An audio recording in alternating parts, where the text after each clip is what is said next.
Pushpa two versus కల్కి. Pushpa two director వచ్చేసి సుకుమార్ గారు, కల్కి డైరెక్టర్ వచ్చేసి నాగాశ్విన్ గారు. పుష్ప టూ హీరో అల్లు అర్జున్ గారు, రోల్ హ్యాజ్ పుష్పరాజ్. కల్కి హీరో వచ్చేసి ప్రభాస్ గారు, రోల్ హ్యాజ్ భైరవ అండ్ కర్ణుడు.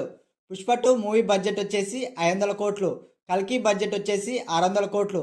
పుష్ప టూ హీరో వచ్చేసి అల్లు అర్జున్ గారు. పుష్పరాజ్ రోల్ చేసేందుకు అల్లు అర్జున్ గారు అయితే 300 కోట్లు తీసుకున్నారంట మామ. కల్కి మూవీ హీరో వచ్చేసి ప్రభాస్ గారు. భైరవ్ అండ్ కర్ణుడు రోల్ చేసినందుకు ప్రభాస్ గారు అయితే 80 కోట్లు తీసుకున్నాడంట మామ. పుష్ప టూ హీరోయిన్ రష్మిక మందన్ గారు. శ్రీవల్లి రోల్ చేసినందుకు రష్మిక మందన్ గారు 10 కోట్లు అయితే తీసుకున్నారంట మామ. కల్కి హీరోయిన్ దీపిక పడుకోనే. సుమతి రోల్ చేసినందుకు దీపిక పడుకోనే గారు 20 కోట్లు అయితే తీసుకున్నారంట మామ. Pushpa two villain Fahadh Faasil Bhanwar Singh Shekhawat role చేసినందుకు 8 కోట్లు అయితే తీసుకున్నారంట మామ.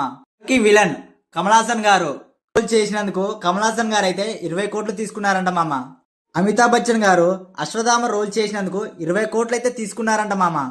Pushpa two life time collections 1832 కోట్లు, లైఫ్ టైమ్ కలెక్షన్స్ 1200 కోట్లు. ఈ రెండు మూవీలో ఏ మూవీ మీకు బాగా నచ్చిందో కామెంట్ చేయండి మామ.